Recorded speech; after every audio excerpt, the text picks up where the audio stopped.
A lot of this isn't going to make sense to you, and I'm sorry about that. I'm just going to start at the beginning. I'm not going to commentate during it because I want you guys to have the entire experience. I lived here until I was 11, but I wasn't allowed inside half the rooms.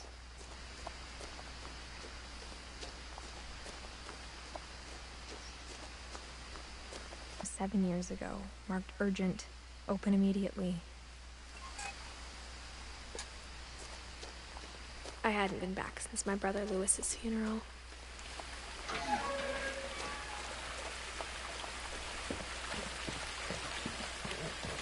In her will, my mother left me a key, but didn't tell me what it unlocked.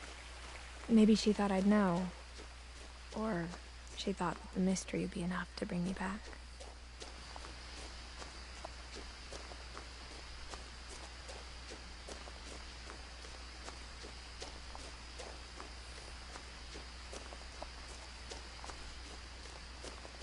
No one had driven this way in a long time, but I saw a few hoof prints.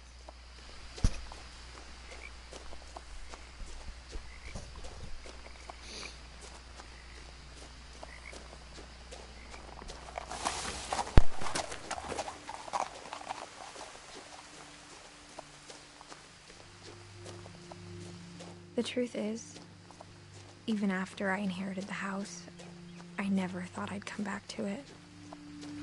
But now I had questions about my family that only the house knew the answers to.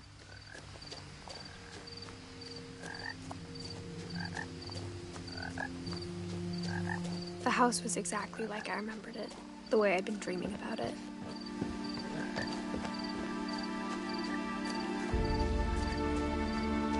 As a child, the house made me uncomfortable in a way I couldn't put into words.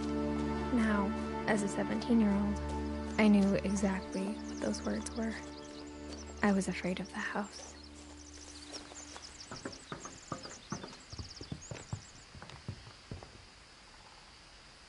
I hoped the key might unlock the front door. It didn't.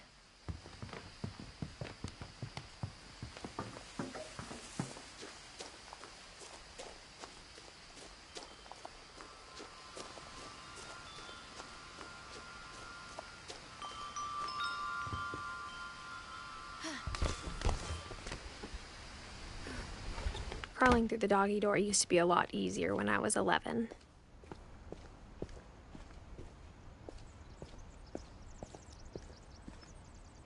The power had been turned off the night we left. For the first time in years, I felt like I was home. But instead of a family, there were just memories of one.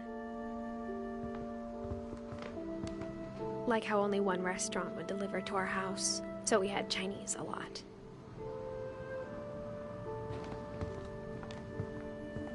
Or how after Lewis started working at the cannery, we all got sick of eating salmon. Except our cat, Molly. The table was still a wreck from the night we left.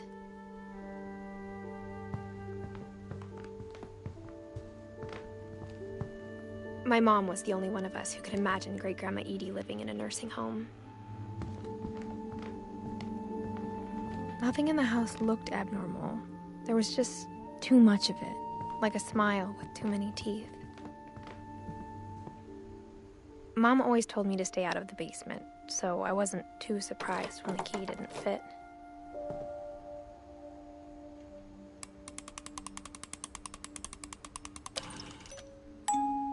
Great-Grandpa Sven built a music box for Barbara, along with the rest of the house.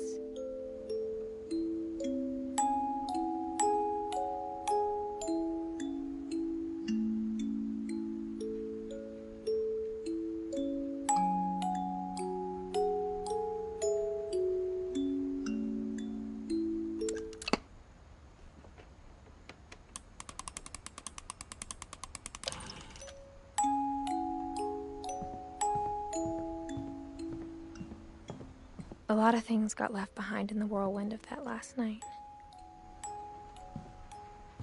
My mom wasn't much of an optimist, but she never stopped believing that my brother Milton was alive.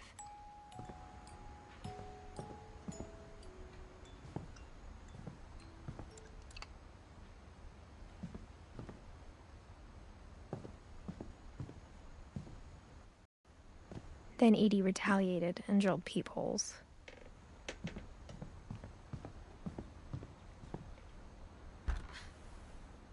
Molly always seemed like a girl I could imagine being friends with, if she hadn't died in 1947.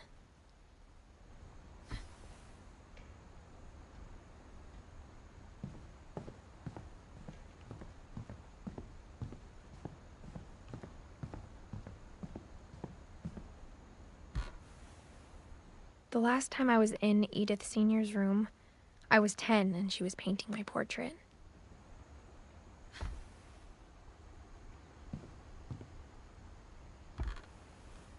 As a kid, I just assumed every house had peepholes and sealed rooms you weren't allowed inside of.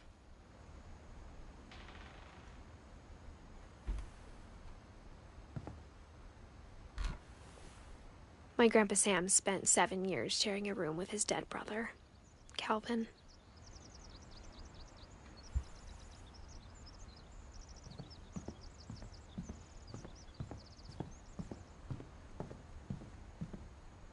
Whenever people ask me about my family, the first thing they always want to know about is Barbara.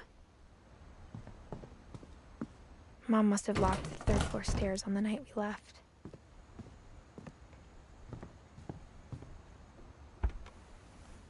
Barbara was a child star for 2 years, until America grew out of it. Edie's father, Odin, built the original house.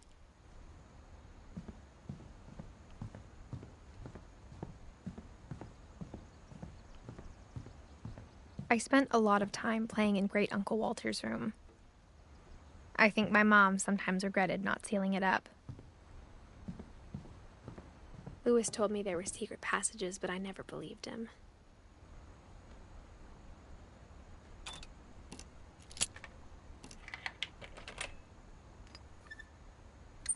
Turns out, my mom was really good at keeping secrets. Now it was time to find out what my mom had been afraid of.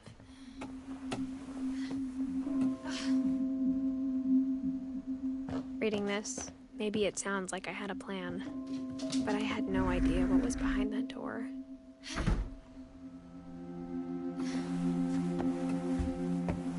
Just like I had no idea where all this was gonna lead. Molly's gerbil had a tiny bedroom with its own even tinier gerbil cage.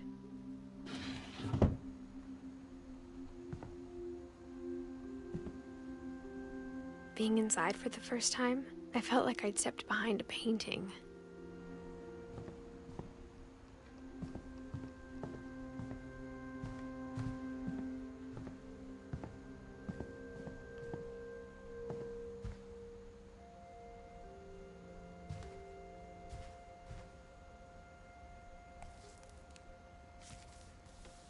December 13th, 1947.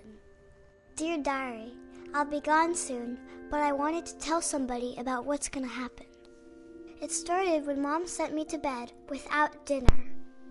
I woke up and I was starving, so I looked around for something to eat. The gerbil food was dry, but I didn't mind it.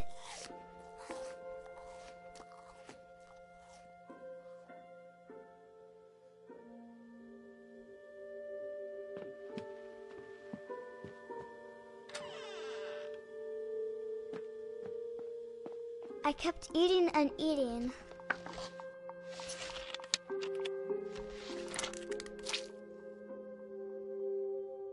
I ate a lot of things that night.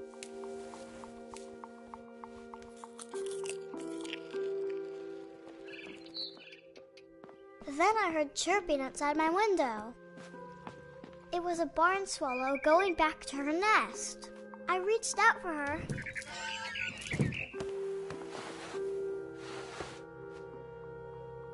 And suddenly, I was a cat. I tried to be quiet, but the bird was really scared.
Mom and Dad didn't even look at me.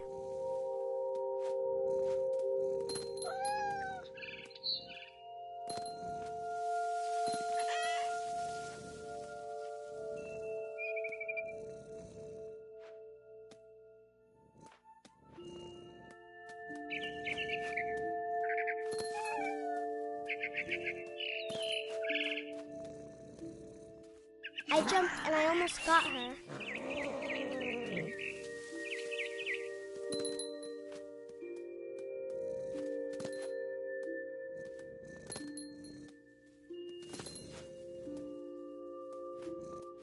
I could tell she was getting really tired. Now I was up in the big tree. I promised Dad I wouldn't climb it anymore. All I cared about was eating that mama bird.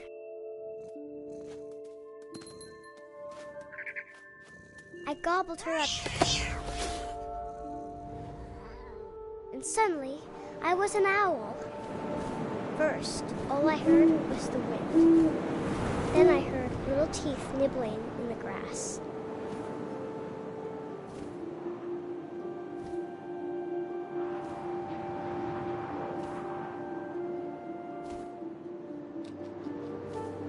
Rabbits.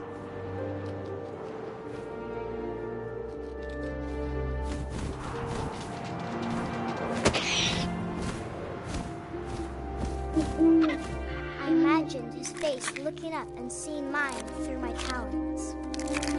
I swallowed him up, and I didn't chew one bit. Then I flew off to find something bigger.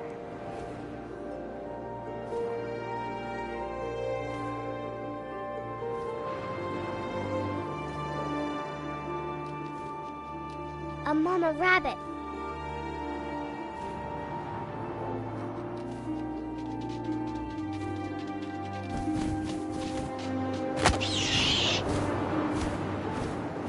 She was almost too big to carry. I started choking, but I couldn't stop eating. And suddenly, I was a shark.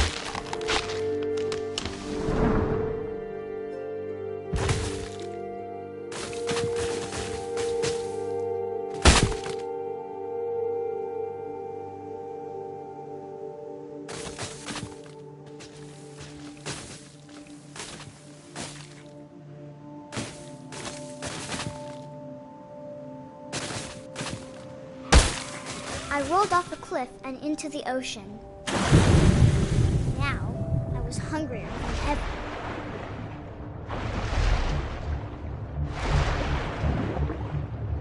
I wanted fat, juicy seals.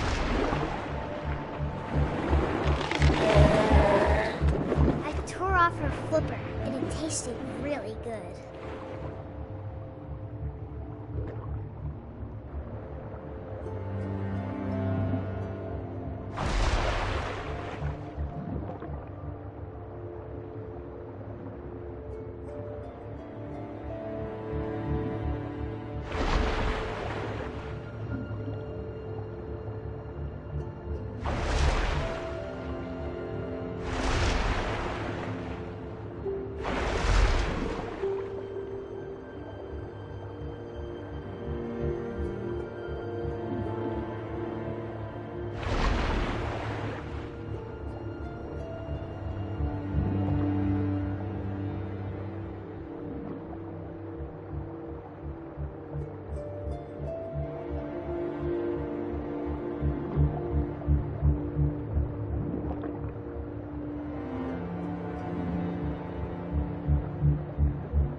So hungry, I jumped out of the water.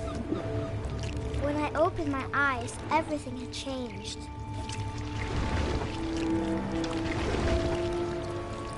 Now I was a monster, and I smelled people ugly.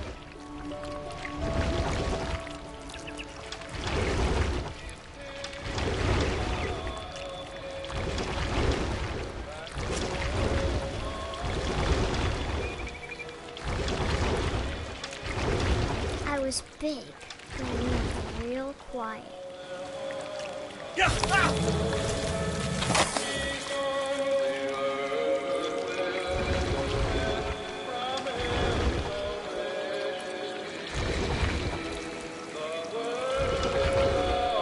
wanted to stop, but also I didn't.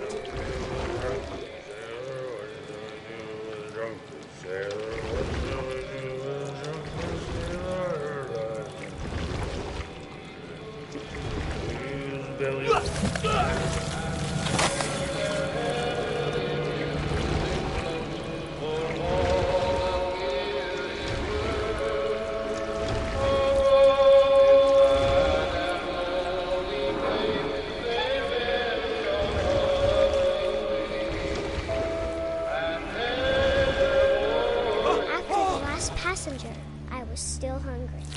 And to cross the water, I smelled something new. Something I had to have, so I swam towards it. I slithered onto the sand, and the good smell went into an old pipe.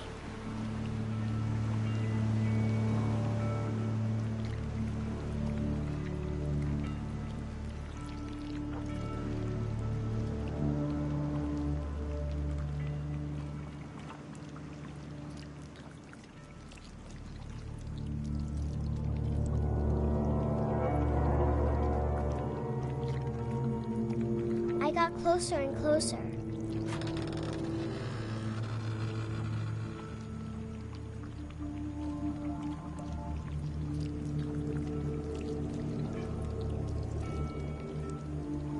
All of my stomach started growling. And suddenly, I was me again. I held my breath for a long time, but I couldn't hear anything. I think it's waiting for me to fall asleep. But it's not going to wait much longer. It needs to feed, and we both know I will be delicious.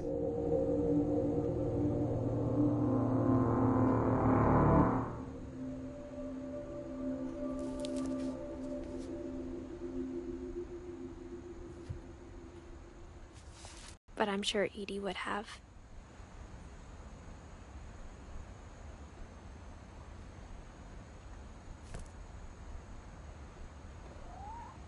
I got the sense Edie had spent a lot of time here before my mom sealed the doors.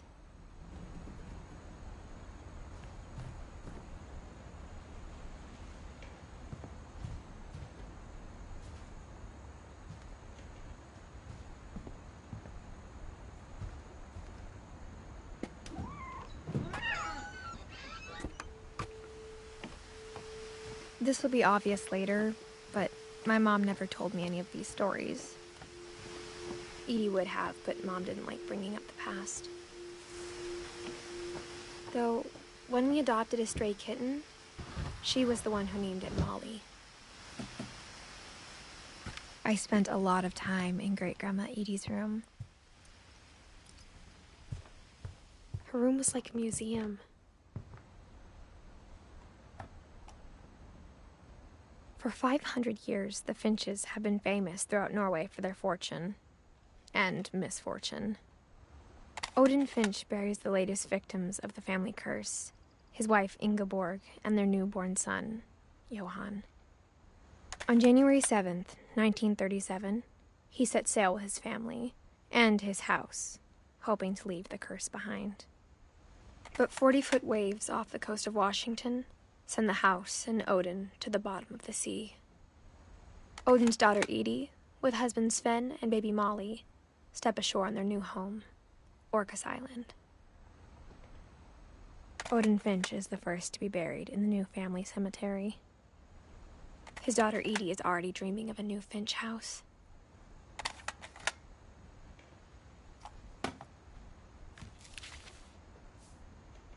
Whatever's wrong with this family, it goes back a long ways.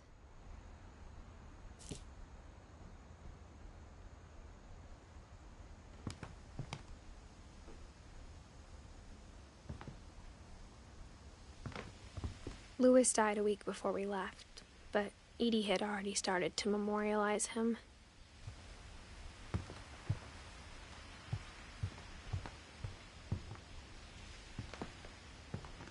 When Edie told people Sven was killed by a dragon, she could also have said he was building a dragon-shaped slide that collapsed. She could have, but she didn't. Even in her 90s, sometimes Edie seemed a lot younger than my mother. The only trace Grandpa Sam's first wife, Kay, left on the house was the pink bathroom. It was a pretty big trace.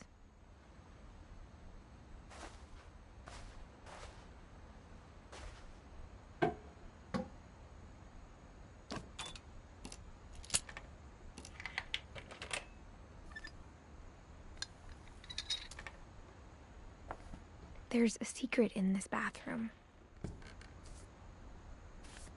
It's in the last place you would look. It isn't in the cupboard. It's hidden in this book.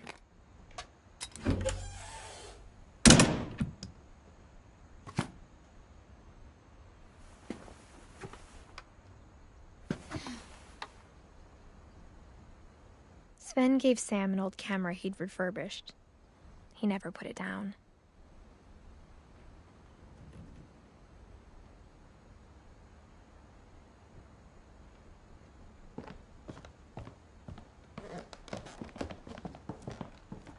From the paintings on the wall, it was clear my brother Milton had been here before me.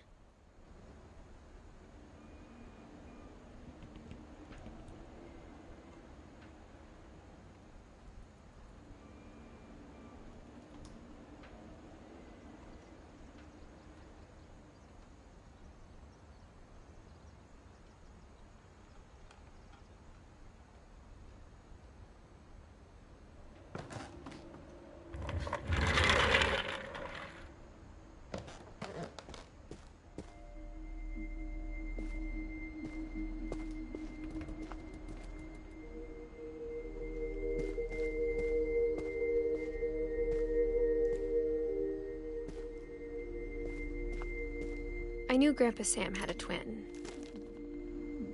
and that he never talked about him. I guess my grandpa didn't like history any more than my mom did.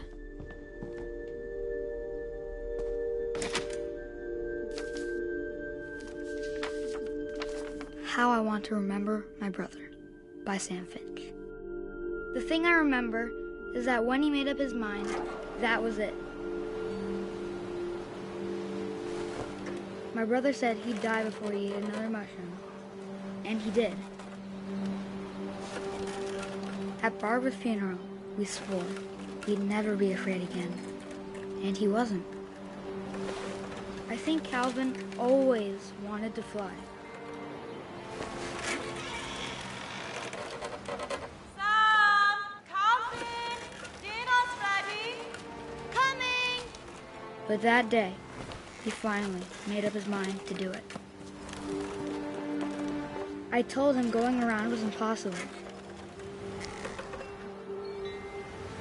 Maybe if I hadn't said that.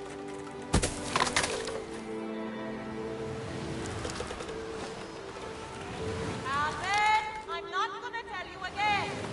Maybe if the wind hadn't picked up. Then maybe he'd still be here. But I doubt it. I think he'd already made up his mind.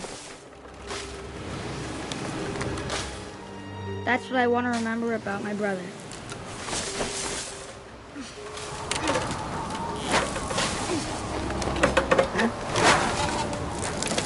The day he made up his mind to fly. And he did.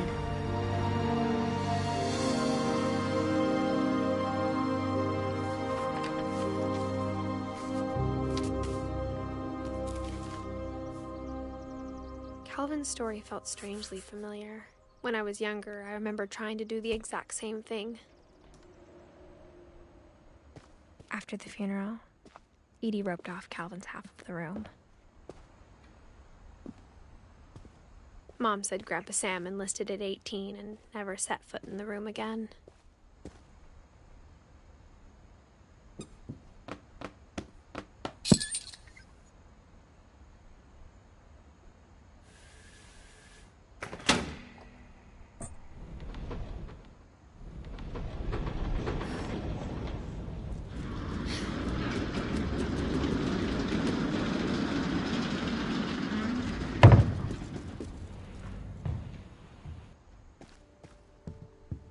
passages were a pretty tight fit. They'd obviously been built for smaller hands and bellies.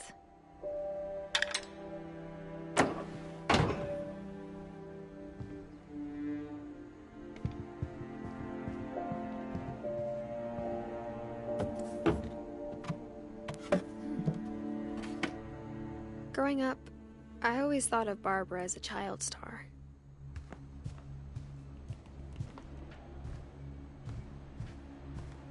I never thought about how hard it must have been for her afterwards.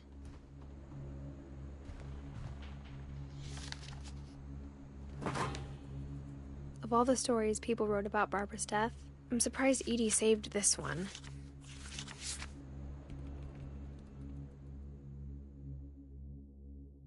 Old Jack here with another ghastly tale inspired by America's most unfortunate family. I'm calling it The Surprise Ending of Barbara Finch. As a child star, Barbara was famous for her scream.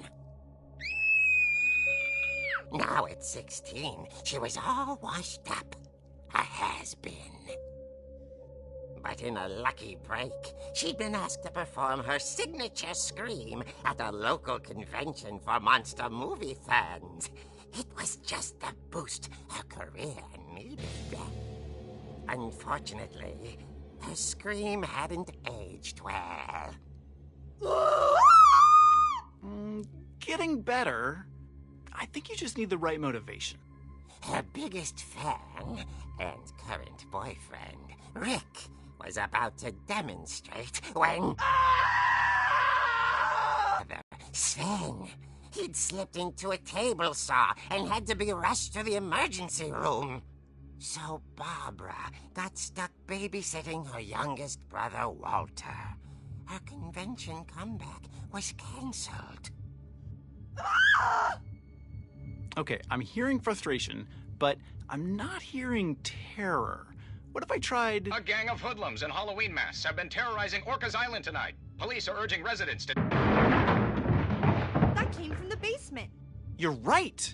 Also, I loved your delivery on that. Why is your basement door locked? Because my dad likes making puzzles and secret passages. There's a key hidden in the music box. The secret is to keep winding and winding until finally the key pops out. Thanks, babe. I'll be back in a sec. 20 minutes later, Rick hadn't returned. So Barbara went to look for him, right on cue. She reached for the music box. And as she wound the key, she listened for Rick, but the house was silent.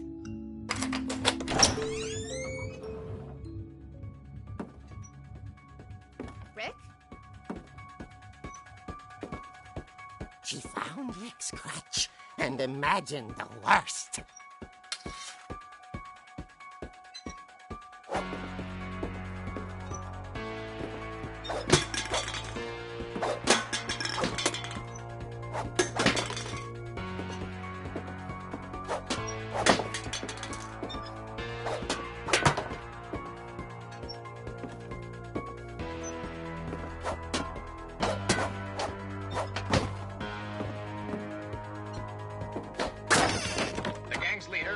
infamous Hookman killer, Dr. Carl Hamill, who impaled and then ate his family 10 years ago tonight.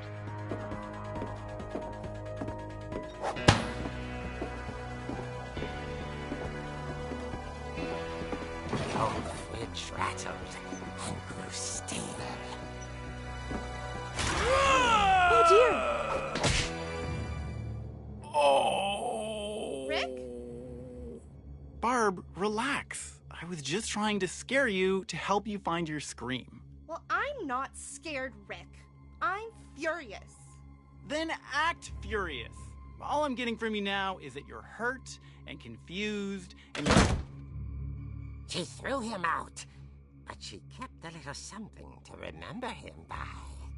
Barb, have you seen my other crutch? And she was still holding it when she fell asleep, watching the late picture show. Hours later... Barbara! Walter, what's going on up there? Ah! Okay, I'm coming up, but if this is a trick, you're dead, Walter.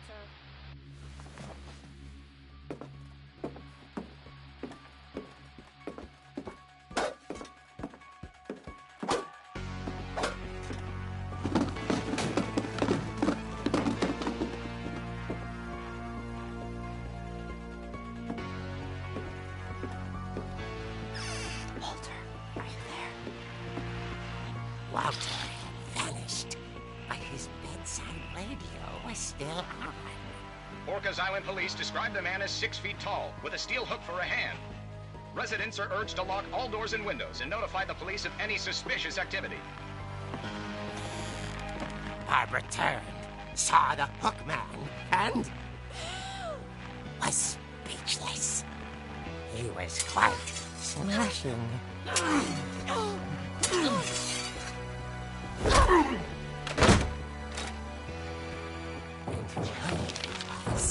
He couldn't get enough of Barbara.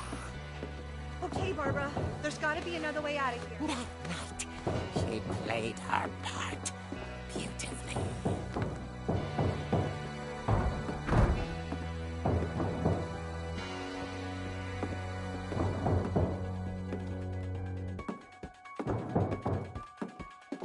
Molly's door hadn't been opened in years. The hinges groaned.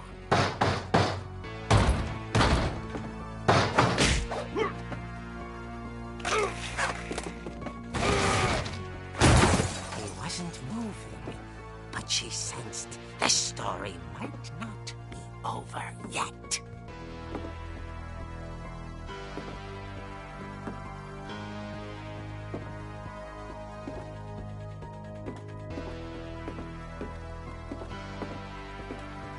The hookman had vanished. She listened for his breathing, but all she heard was...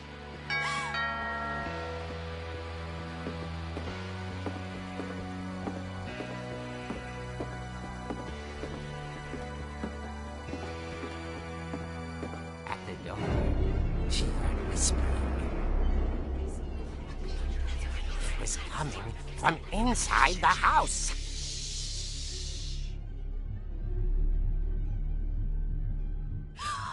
Oh dear.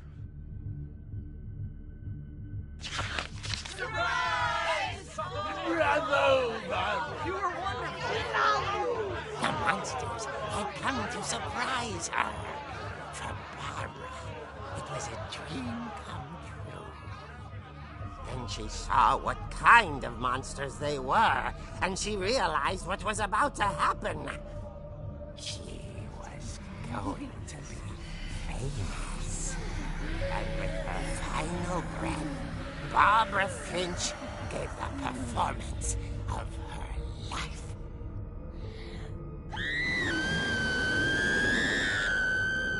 I wasn't there myself, but I hear Barbara was magnificent. Poor girl. She had a taste for stardom. But unfortunately, so did her fans. Of course, the police blamed it all on poor Rick, who disappeared the same night. And little Walter? Hiding under his bed the whole time. He took it all pretty hard, but that's another story. As for Barbara, tucked inside the music box is all they ever found of her. Her ear. Now that's what I call a real eerie tale.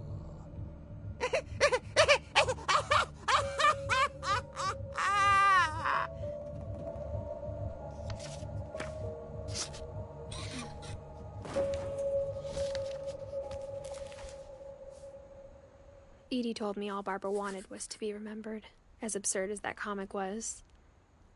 Maybe what Edie saw was a happy ending.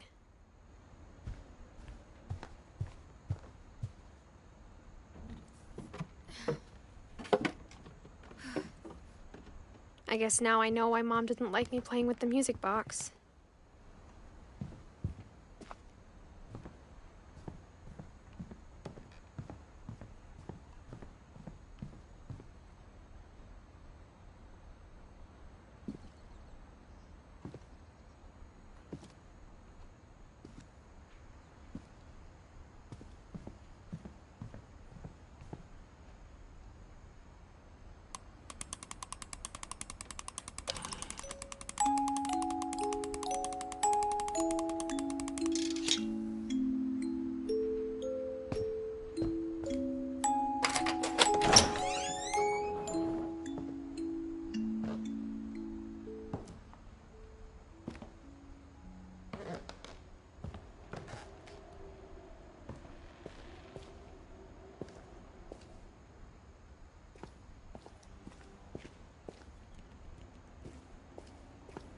Mom said the basement was off limits, unless I wanted another tetanus shot.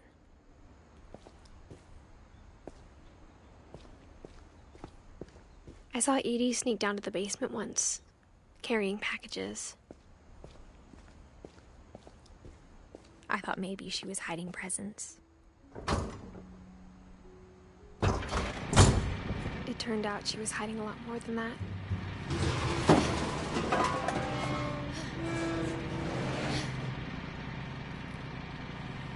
I remember asking Mom once about where Walter had gone. She said after Barbara died, he got as far away as he could. If there's a pattern in all these stories, I think it's that none of us has gotten very far. Goodbye, everyone. I can't believe I've been down here for 30 years. On that first day, after the shaking started, I didn't think I'd survive a week.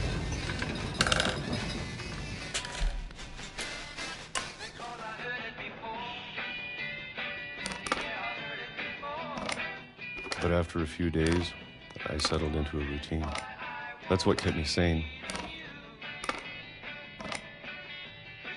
Having a schedule, living for today. I always expected to be dead tomorrow. But if you wait long enough, you get used to anything.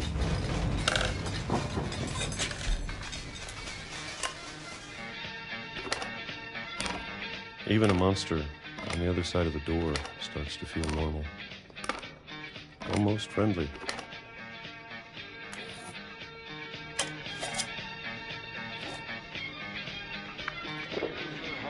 And then one day, everything just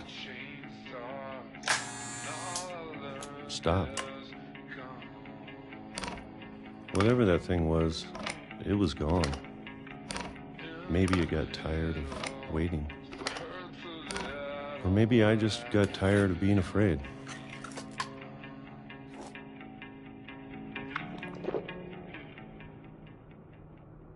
It's been a week now.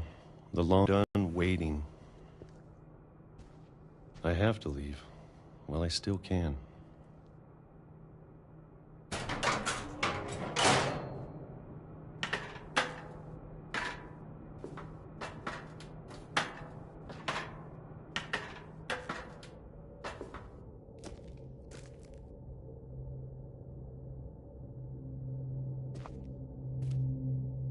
I know it's out there somewhere. Whatever killed Barbara and Molly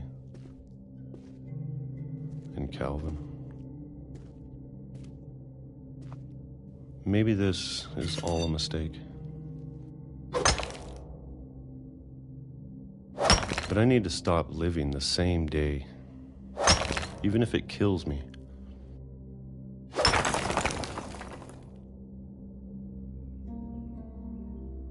Whatever's out there, I want you to know I'm ready for it.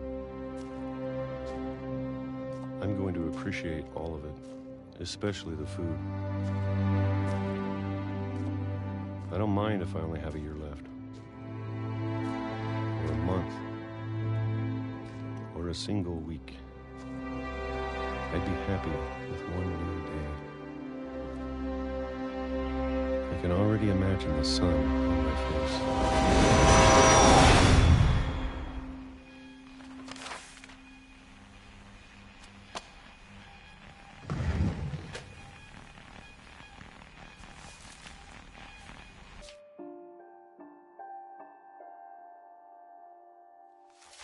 Walter died when I was 6. I can't believe my mom never told me he was down here.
I'm sure my mom was trying to protect me.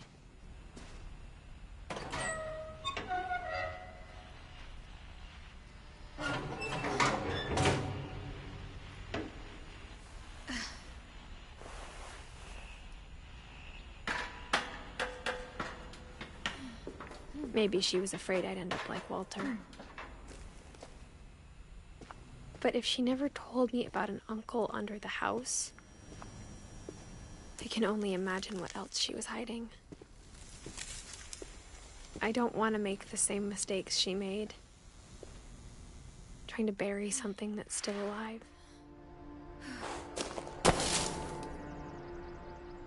Now that there's only one of us left, or maybe two,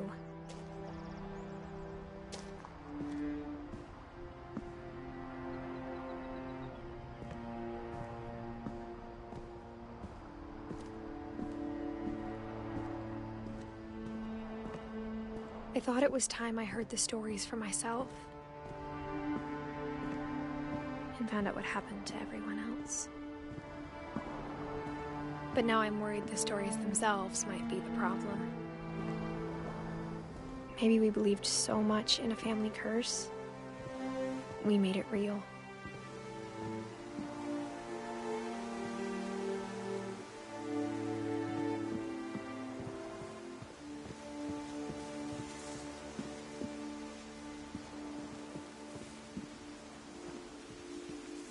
I don't know if I should even be writing this.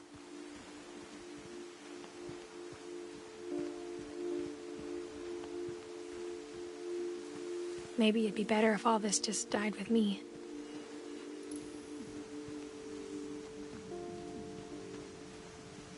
But I thought you should know about your family. And the history you're a part of. Though, to be honest, I feel as lost as you probably do right now.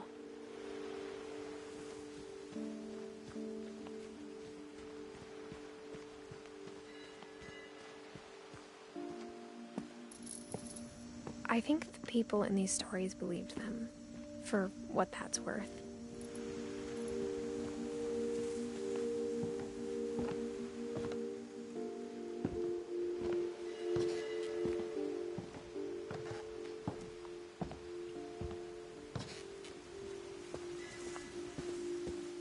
Look at the house. It had that history of imagination and stubbornness and madness. Any of it seems possible.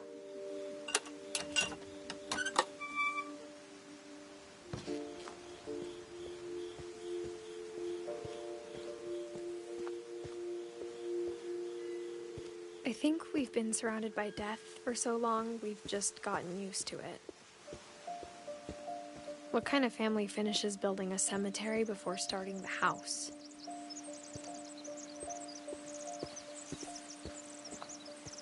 It's embarrassing for me to admit this, but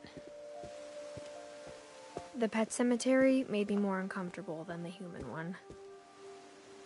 3 of the gerbils are mine, and 2 had been my fault.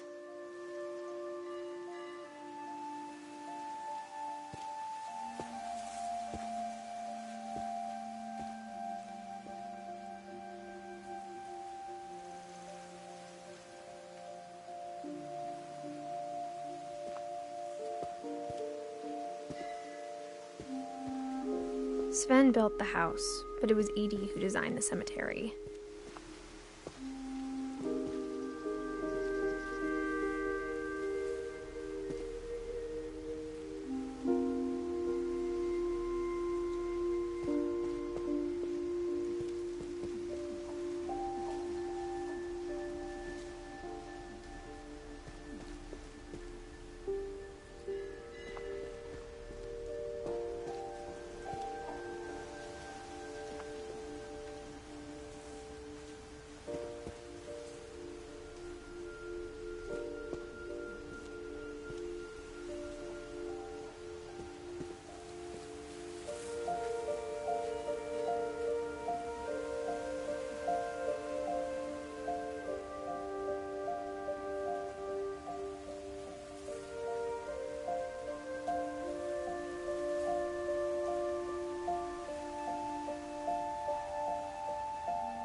I'm sure Odin's monument had been Edie's idea. My mom was always trying to move on, but for Edie, the past never went away.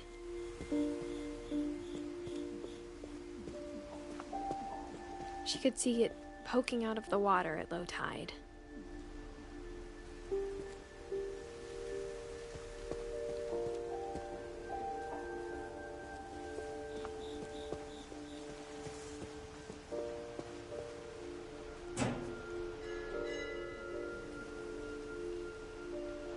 Edie said she dreamed about the old house every night.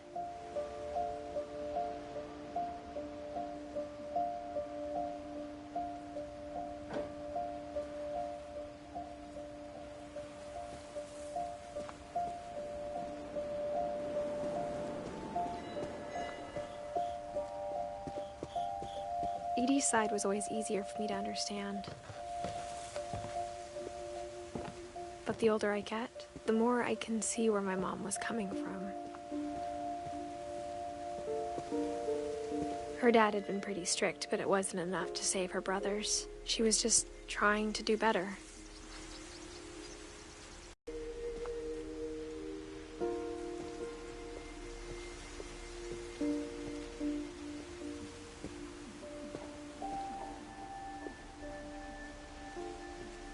She lost 2 of her brothers, just like I did. I get why she tried so hard to protect us.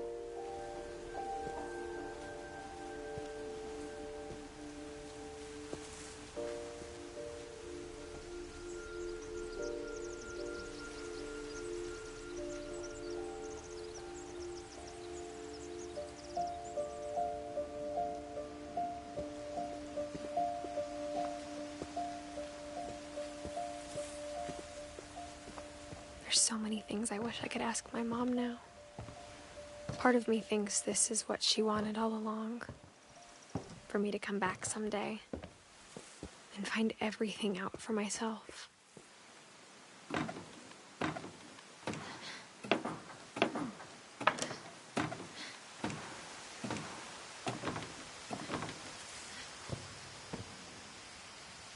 But looking back on it now, if she told me there was going to be so much climbing, I never would have come when I was 22 weeks pregnant.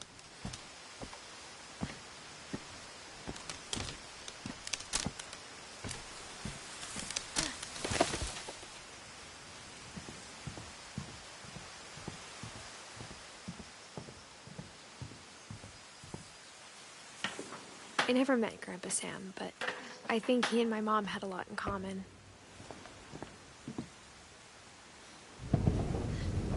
They were both pretty intense.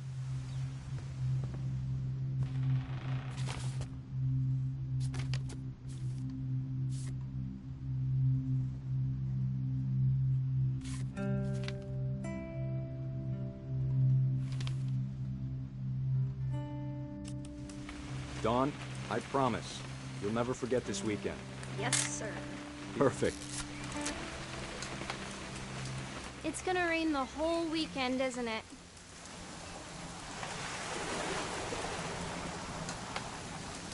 I will never forget this weekend, Dad. That's the spirit. Okay, got it.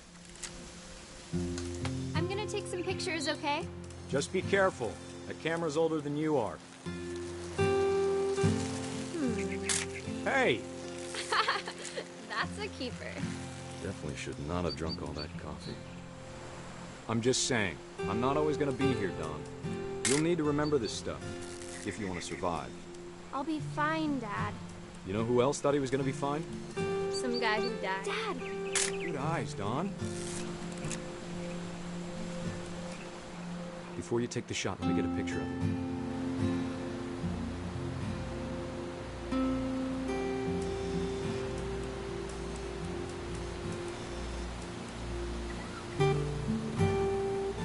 Dad, Let me get behind you. do I have to do this? Don, you don't have to do anything. Great shot, Don!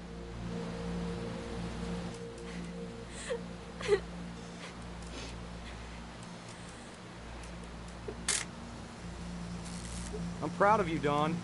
Always remember that, okay?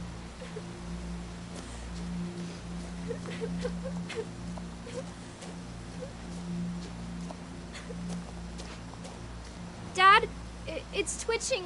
I think That's it's totally normal, Dawn. Just focus on the camera. Try not to think about... Dad!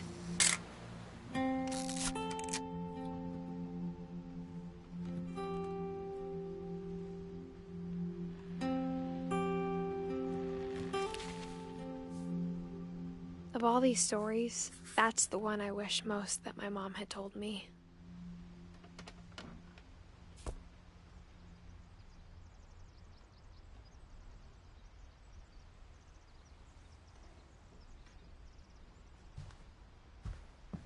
Instead of hiding from death, Sam seemed to go out of his way to meet it.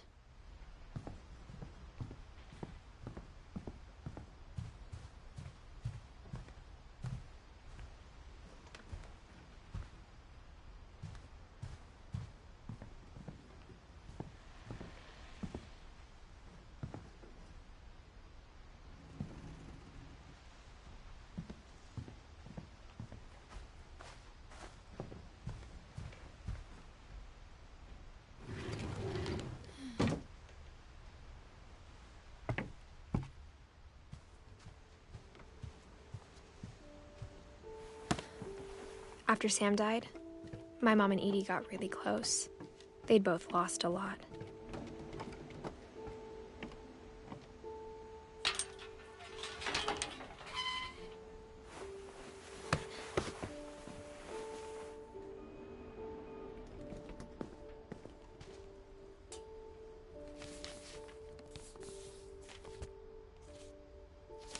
Dear Kay, do you remember the way Gregory used to laugh when he thought he was alone? Like something funny was happening, but only he could see it. I think he saw things the rest of us don't.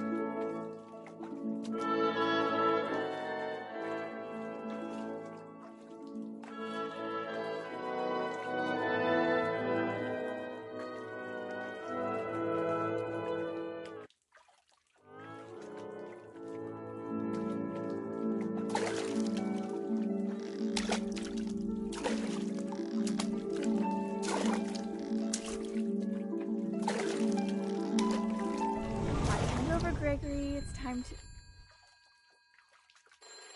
Hold on, sweetie. Hello? Sam, I told you I don't want to talk right now. I wonder what he saw. What his world was like.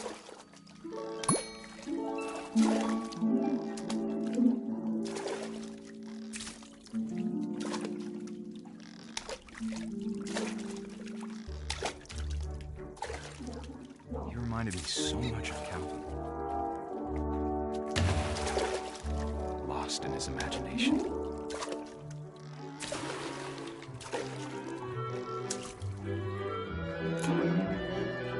I know how silly it sounds.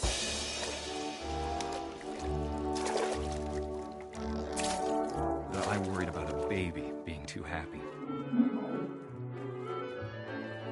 But I could feel him slipping away.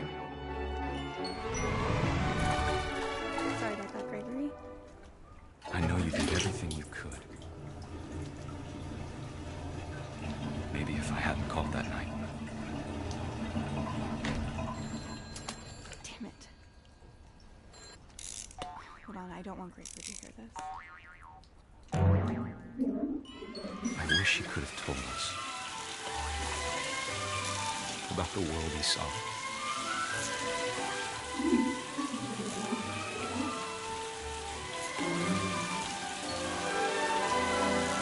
There's so much I don't understand about Gregory, about everything.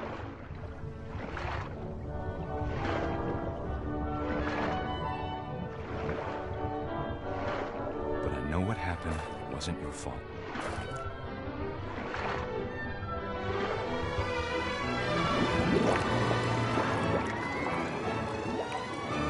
I'm sure he's happy.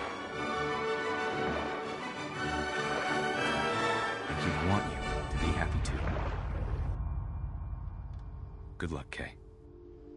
Love, Sam.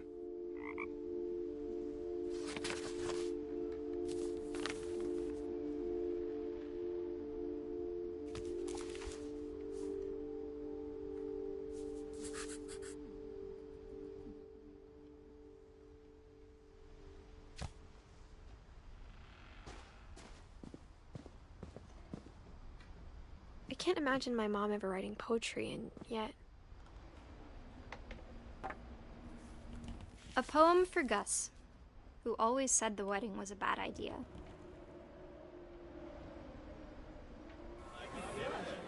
Our father never hit us kids, at least not very hard, before the day my brother said with teenage disregard that he'd be dead before he'd see a wedding in our yard.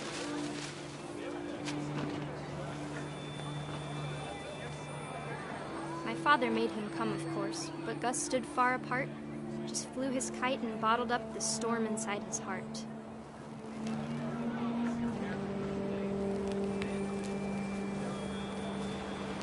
I tried to talk him out of it, but though he'd never met her, we don't need a stepmom, were the words that I now remembered. pronounce you husband and wife. You may kiss the bride.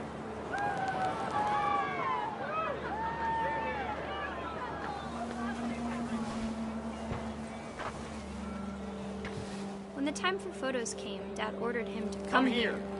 But Gus declined, and as a sign held up his middle finger.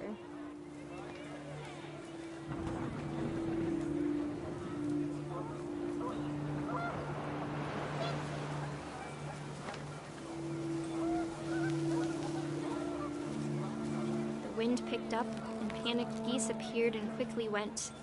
But all the humans did that day was go inside the tent.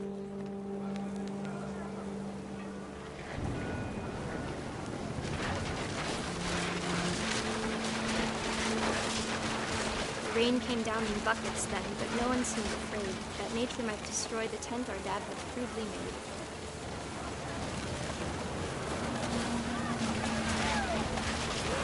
The thunder sounded much too close and full of angry power, but all my father said to this was, "Make the music louder."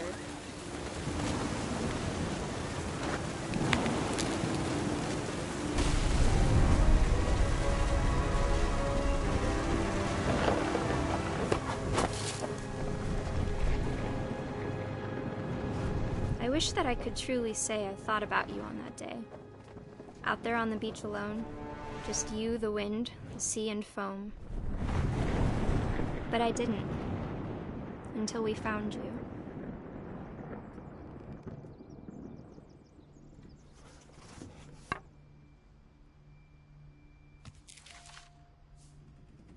She never talked about him, but Mom told me once if I was a boy, they were going to name me Gus.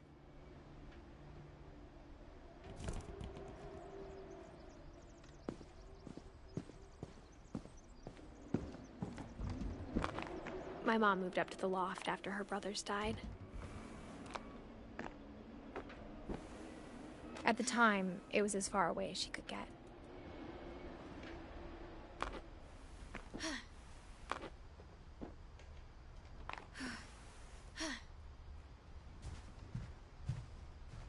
She spent a summer building houses in Calcutta, where she met my dad, Sanjay.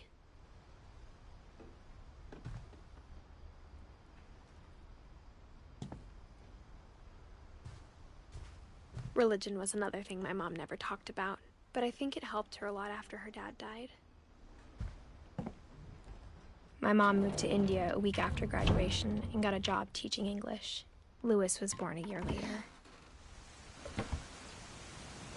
When my dad died, I don't think Mom knew where else to go. I'm sure Edie was happy to have her back. The house had to get a little bigger, but Edie was used to that. And for a while, things were good. Almost normal, but it didn't last. The beginning of the end was Milton's 10th birthday, when Edie gave him a castle. After Milton disappeared, the only thing he left behind was a room full of paintings.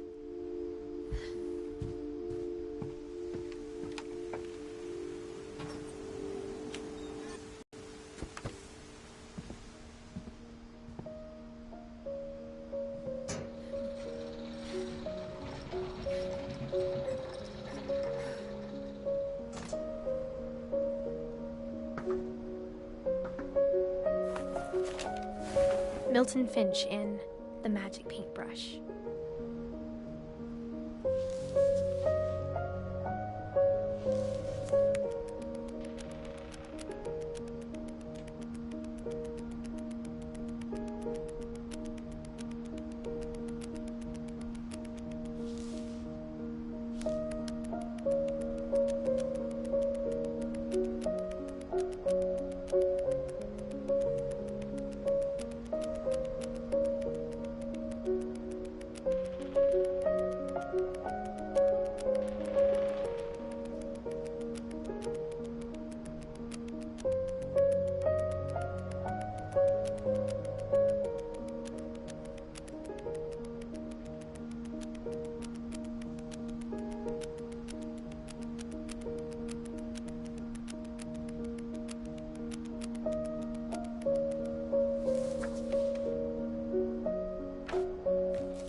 I was 4 when Milton disappeared.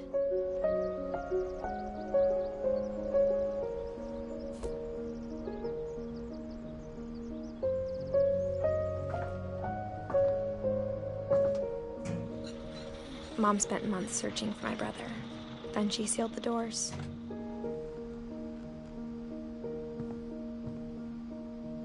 Whatever Milton had found in the house, Mom didn't want it getting out.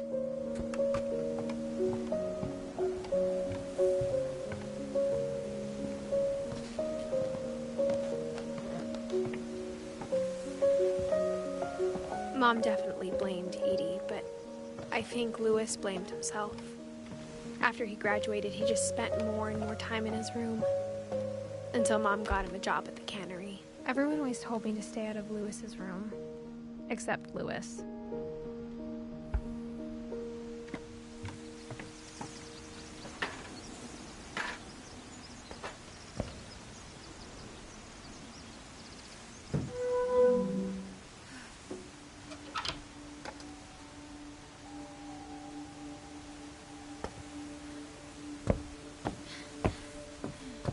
Louis's room smelled very, very familiar. Louis and I spent a lot of time playing games together, but he was surprisingly bad at them. He died a lot.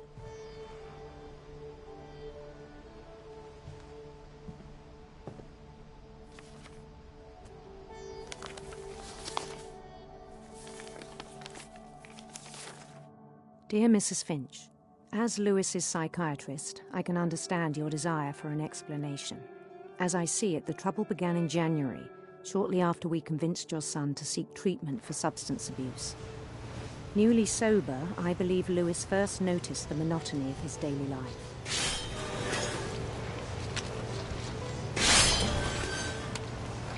He kept working at the cannery, but he withdrew part of himself. In our sessions, I saw the same behavior.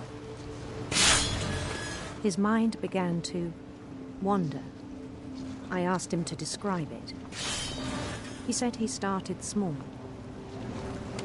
imagining a labyrinth. He'd feel his way about. Then something moved. Bats. And toads. And things that have not names. He knew it was all in his head. But he took it very seriously. I had hoped he'd find himself.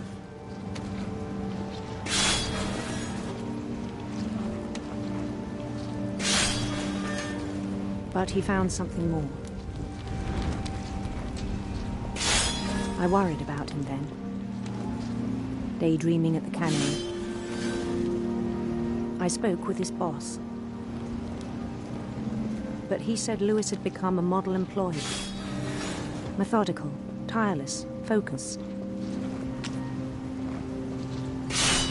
Like a whole new Louis.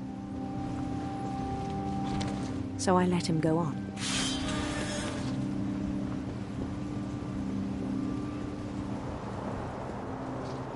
I even encouraged him. It seemed very promising at first.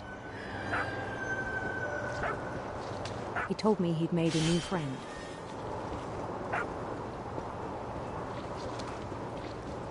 On the edge of a city he named Louis Topia. He built the city up slowly, brick by brick. Then he made musicians.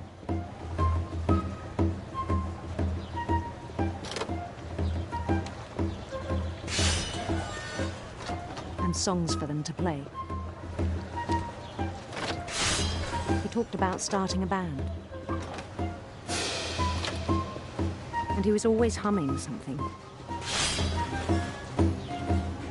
Every day his imagination grew stronger.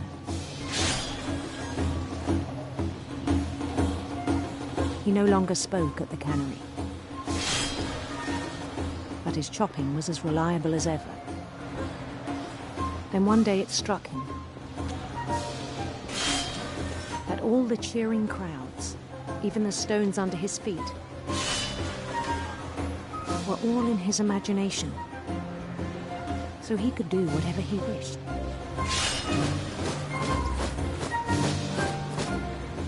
He held an election for mayor, and he won.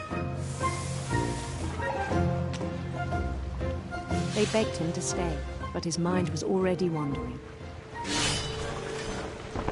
It became a game for him.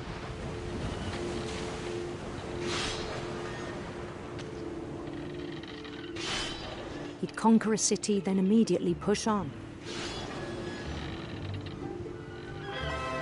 New Louisville.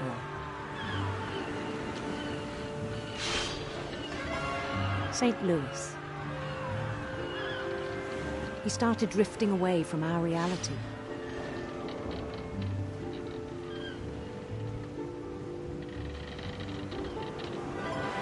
Minneapolis. Until one day he forgot to go home from the cannery. Even as his mother pleaded with him, part of Louis kept sailing on.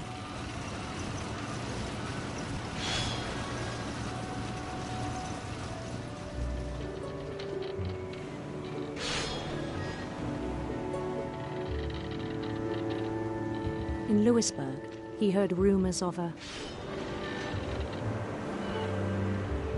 handsome queen.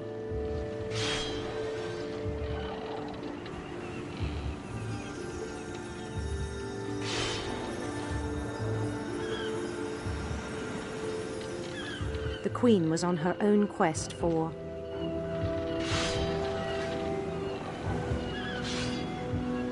radiant rainbows.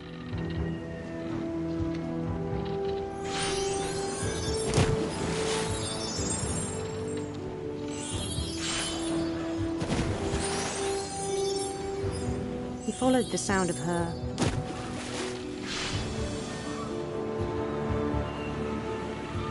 silver harp.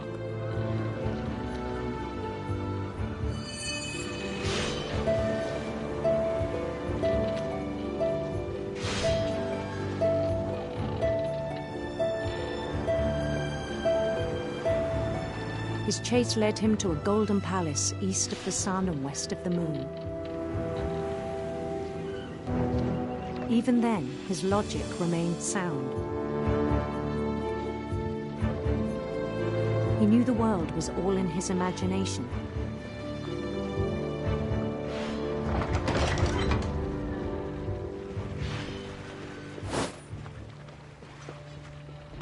But he was so proud of having created it. In his own eyes, he'd become something greater than a king.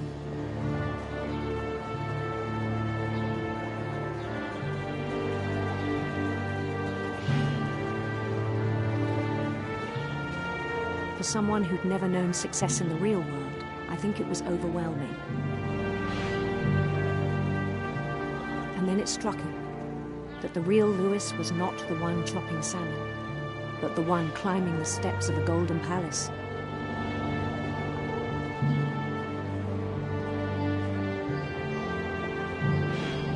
My imagination is as real as my body, he told me. It was hard to argue with him.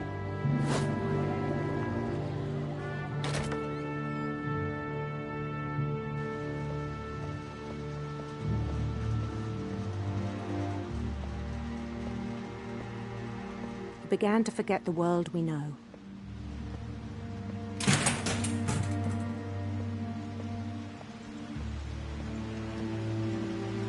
I think it pained him to remember Lewis, the cannery worker.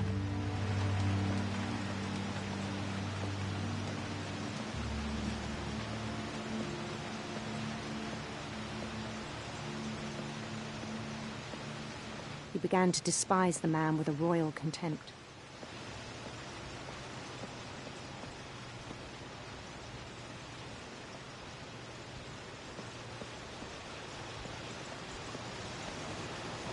I still thought I could save him.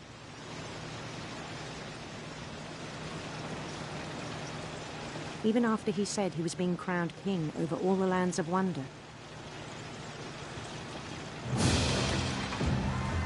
The palace would be packed with his companions.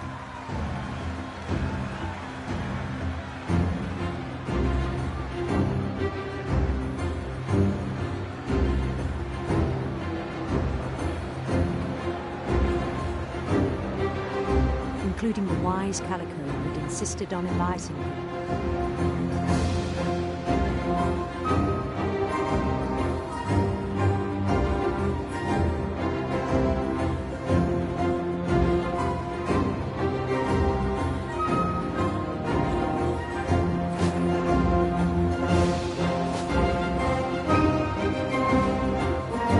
His queen waited, holding his crown.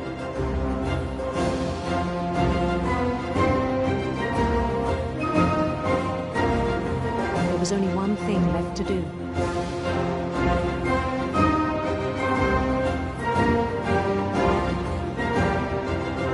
Bend down his head.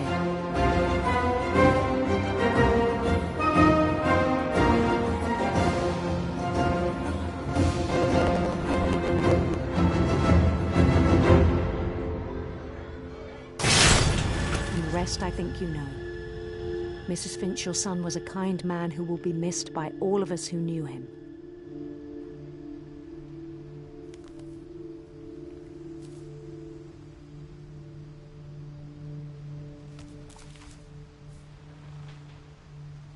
My brother was really cool. I wish you could have met him.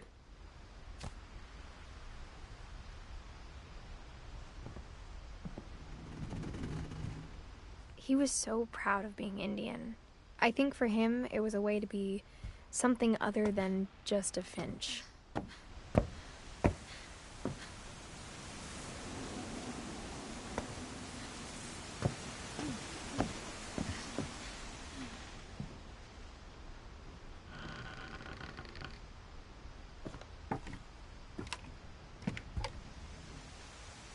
On the way back from Lewis's funeral, my mom told me to start packing. She waited until the day before we left to tell Edie. I'm not sure if she wanted to make it easier or harder. I wish we'd stayed. But I understand why we left.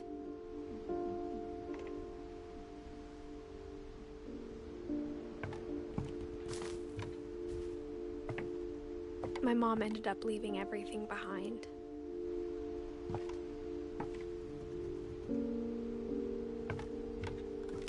What happened that night had been coming for a long time. Maybe it should have come sooner.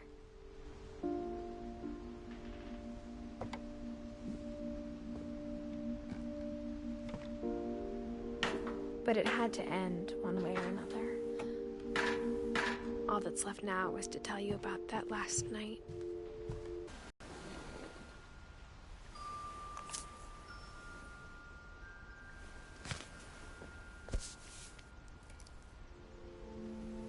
That whole last day, Edie just watched us pack and didn't say a word. Until supper, when she raised her glass and said, "To our final night together, and all our final nights apart." Grandma, you know what I said about alcohol. Some of your medications are very Edith, specific. I left a present for you in the hallway. Why don't you go open it? The grown-ups have to argue now. I'm sorry, you're right. We're all leaving tomorrow. Let's just enjoy our last... I'm not leaving. Edith, you're excused.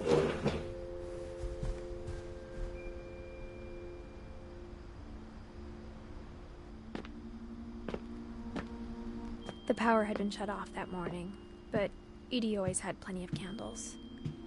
When my mom sealed the library, I don't think she knew about the other entrance, or that Edie had a key to it.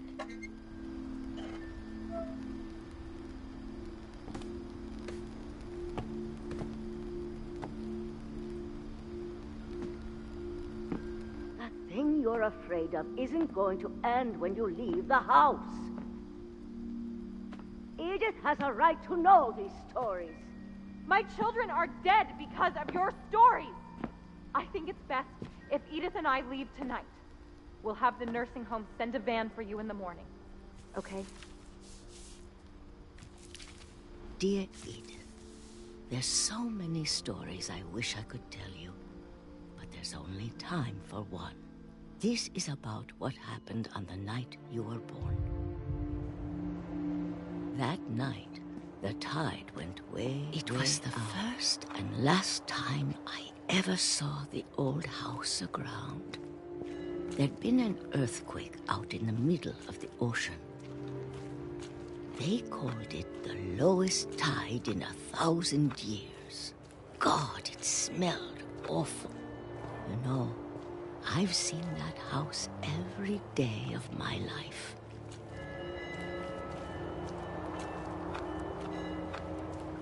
But I never thought I'd go back to it. When the fog rolled in, I lost my way.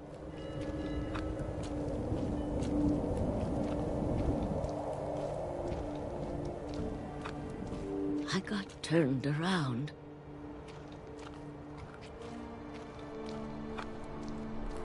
I started seeing things.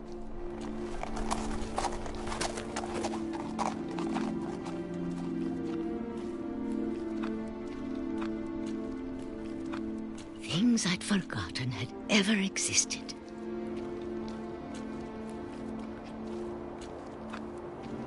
But when I saw them, they felt like old friends. That night, a lot of things came back to me. Or maybe I came back to them.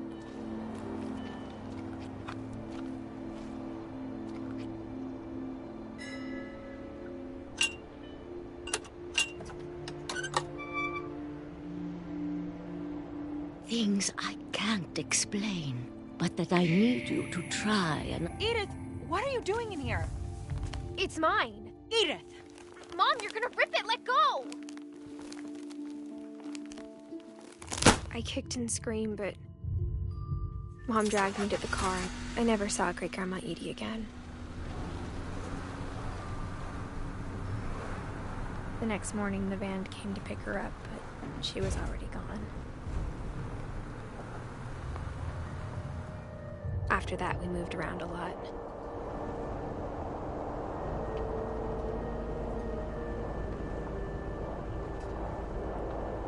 We both tried to make the best of it.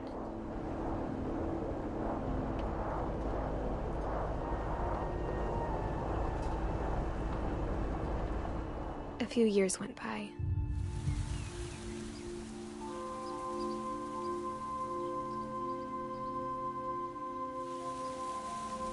My mom didn't like to talk about it, but she started getting sick a lot. The rest happened pretty quickly. She got better for a while, and then she didn't.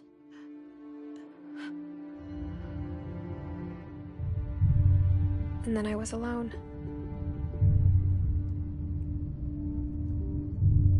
The last Finch left alive.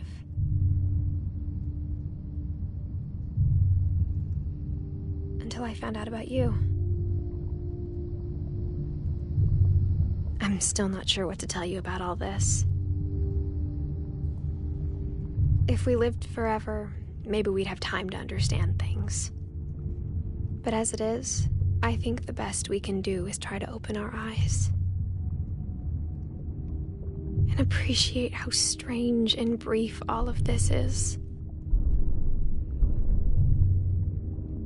This journal was supposed to be for you.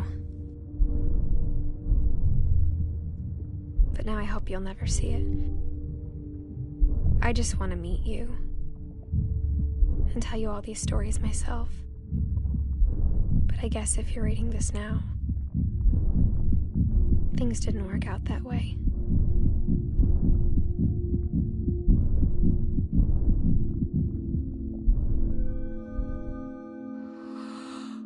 This is where your story begins.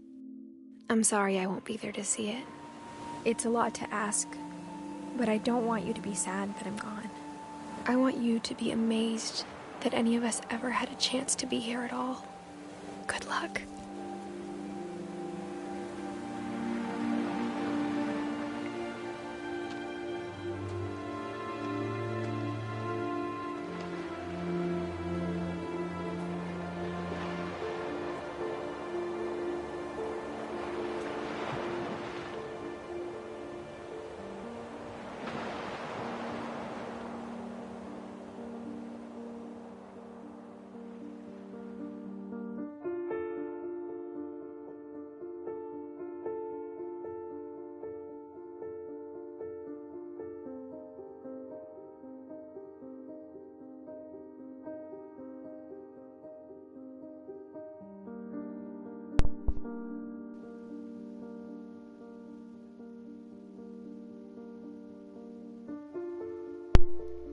Alright, there you guys go. That's the end of it.